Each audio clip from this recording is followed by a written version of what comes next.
ये वाला जो इसका पाँव है ना, ठीक है, आप देख सकते हैं कि ये देखिए अभी कोशिश भी कर रहा है क्योंकि सख्त ज़मीन है, लेकिन इसके जो राइट वाला पट्टा है देखें आपने कैसे ये एकदम से नीचे गिरा है उस पर। देखें एक तरफ से बैठ रहा है, एक तरफ से।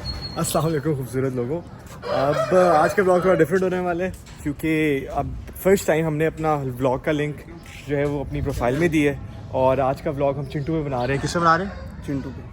चिंटू पे। पहले आप लोगों को दिखा दें फार्म क्या है। ये जी हमारा फार्म है of parrot beak and Shamo, 2 exotic breeds हैं सील की। ये आप देख सकते हैं, दिस इज़ ये मुर्गियों के लिए प्ले एरिया है, वो गार्डन है, बाहर ये सारे केजेस हैं। अल कट शॉर्ट और मैं सीधा चलूँगा चिंटू के ऊपर जिसका इलाज होने लगा। अच्छा जी, काफ़ी हद तक अंडर कंस्ट्रक्शन है फार्म, ठीक है। मतलब ये देख रहे हैं अब भी केजेस बन रहे हैं। ये हमारा ICU रूम है, ठीक है। यहाँ पे जो जानवर थोड़े से बीमार होते हैं उनको हम यहाँ पे मूव करते हैं। ICU के साथ ये हमारे चूचूस मूचूस भी होते हैं यहाँ पे, ठीक है। अगर आप फर्स्ट टाइम देख रहे हैं तो ये देखिए, ये हमारे अपने होम ब्रीड बच्चे, ये भी हमारे अपने होम ब्रीड के बच्चे और उसमें भी अपने हमारे होम ब्रीड के बच्चे हैं। अब हम चिंटू के ऊपर चलते हैं। तो ये रहा चिंटू का केज। चिंटू और मिंटू को हम साथ रखते हैं, मैंने बताया भी था वीडियो में फर्स्ट सपोर्ट। तो ये देखिए वो दोनों भाई सो भी साथ रहे हैं, विच इज़ अमेजिंग कि मिंटू बिल्कुल ठीक है मगर अपने भाई की सपोर्ट के लिए वो उसके साथ आप देख रहे कैसे जुड़ के बैठा हुआ है। अब हम मिंटू को बाहर निकालेंगे, चिंटू को बाहर निकालेंगे ताकि हम आपको थोड़ी और डिटेल दे सकें। चिंटू को उस केज में रखे, लेकिन मैं आपको दिखाता चलूँ हमारा इंक्यूबेटर और ब्रूडिंग रूम भी है, पूरा एक सेटअप है जो कि आप देख सकते हैं। दवाइयों के लिए भी एक कमरा है, मिले हम पहले भी। दवाइयों के लिए जी ये पूरा एक सेक्शन है जहाँ से हम चिंटू के लिए जो चिंटू को दवाइयाँ जा रही हैं वो निकाल लेते हैं। वो है एक मेथो को बाद पकड़ेंगे, एक है न्यूरोबियान, ये भी पकड़ लें, और सेलेवेट, ठीक है। ये उधर ही चल के आपको इनका पर्पस बताते हैं, ठीक है ओके। दिखाने के लिए चिंटू को इस केज में छोड़ा है। बाकी ये देखें इस केज में भी हमारे these are one of the most exotic ऐसे मुर्गे दुनिया के। आप ये गर्दन देख रहे हैं कैसे जर्क करती है, ये देख रहे हैं। इसको आम जुबान में स्विंग नेक कहते हैं।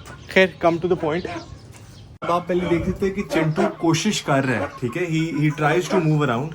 ये आप देखें, इसको मैं अगर इसके करीब भी जाता हूँ तो ये कोशिश करता है खड़े होने की, लेकिन इसकी जो राइट वाला पट्टा है ना, जो ये वाले इसके पैर है, पट्टे बेसिकली जो मसल्स और इसके जो पट्टे, अब आई डोंट नो एग्जैक्ट उसकी ट्रांसलेशन क्या है, लेकिन इसका राइट पाँव वाला पट्टा वो हो गया बहुत ज़्यादा कमज़ोर।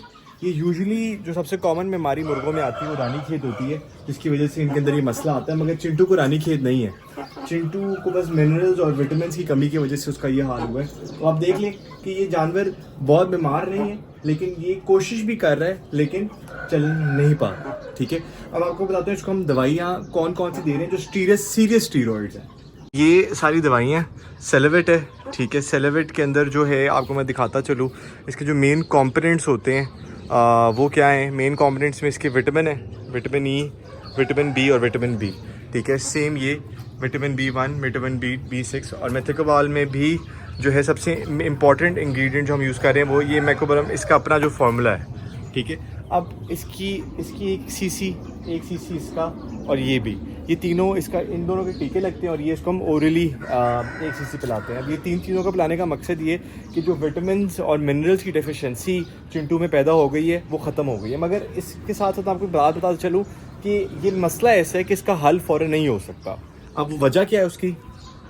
अब ये मसला ओवर द टाइम क्यों फ़ौरन ठीक नहीं हो सकता, इसको टाइम लगेगा क्योंकि ये मसला ओवर द टाइम जनरेट हुआ। जैसे जैसे ये बड़ा हुआ है इसमें मिनरल्स और उसकी कमियां आई हैं, ठीक है। इसके अंदर मिनरल्स कम हुए हैं, इसकी बॉडी में विटामिन जितने होने चाहिए थे उतने थे नहीं, जिसकी वजह से ये एक टांग से अपाहिज हुआ है या फिर आप कह लें एक टांग से बहुत कमज़ोर हो गया है।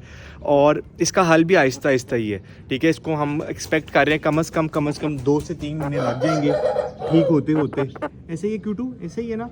अब इसको मैंने मिट्टी में छोड़ा, मैंने कहा थोड़ा सा और रिलैक्स कर ले क्योंकि वो हार्ड सरफेस थी पहले, ठीक है। बाकी मैं आपको इसका पैर भी करीब से दिखा दूँ ताकि आपको और बेहतर समझ आए। ये वाला जो इसका पाँव है ना, ठीक है, आप देख सकते हैं कि ये देखिए अभी कोशिश भी कर रहा है क्योंकि सख्त ज़मीन है, लेकिन इसके जो राइट वाला पट्टा है देखें आपने कैसे ये एकदम से नीचे गिरा है उस पर। देखें एक तरफ से बैठ रहा है, एक तरफ से बिल्कुल ठीक है। और बाकी मैं आपको, आप इसकी जो दुम देख रहे हैं, ये दुनिया की सबसे महंगी ब्रीड है, पैरेट बीक लॉन्ग टेल। इसीलिए मैं आपको वो नहीं बता रहा, ये एक्चुअली आप सर्च भी करेंगे तो इससे महंगी ब्रीड नहीं होती। और इसकी खासियत भी ये होती है कि इसकी टेल आप देख सकते हैं, ये बेसिकली 4 महीने 5 महीने का। और आप इसकी अगर आप टेल देखें तो ये देखें इसकी टेल बिल्कुल ना एक फ्लावर की तरह फैल जाती है। मैं आपको कोई बड़ा बर्ड भी दिखाता हूँ फॉर बेटर अंडरस्टैंडिंग। और साथ में इसका फेस भी देखें तो क्योंकि इसकी हालत बहुत ख़राब हुई है तो इसका फेस अभी तक प्रॉपर्ली डेवलप नहीं हुआ। ये बर्ड कम्प्लीटली डेवलप नहीं हुआ, वरना इसकी एज में सामने ही एक फ़ीमेल है, ये देखें इसकी एज में यूजुअली, इसका भाई भी आपने देख ही लिया, लेकिन देखें ये चिंटू से थोड़े से 2-3 महीने बड़े हैं, मगर यूजुअली ये बर्ड्स कुछ ऐसे होते हैं। ठीक है, आपको जूम भी करके दिखा देते हैं। ये देखें, ये चिंटू कुछ ऐसा होता अगर ये बिल्कुल ठीक ठाक होता, ये अपने भाई मिंटू जैसा ही होता।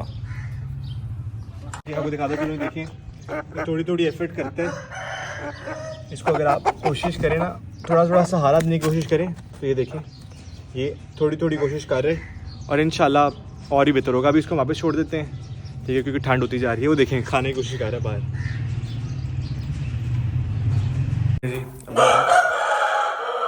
अपने भाई के पास जाके बहुत खुश हो गया ये, ठीक है।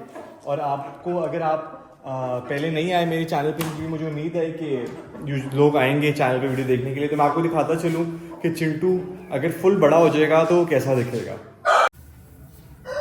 ये देखें जी, this is a full grown parrot beak a seal bird, ठीक है, और इस टाइम केज के अंदर है। और ऐसा होता है चिंटू अगर अपनी बिल्कुल ठीक ठाक हालत में था। तो हम दुआ करते हैं कि हमें भी एक दिन चिंटू इस हालत में देखने को मिले। और इसी के साथ साथ I keep this blog short.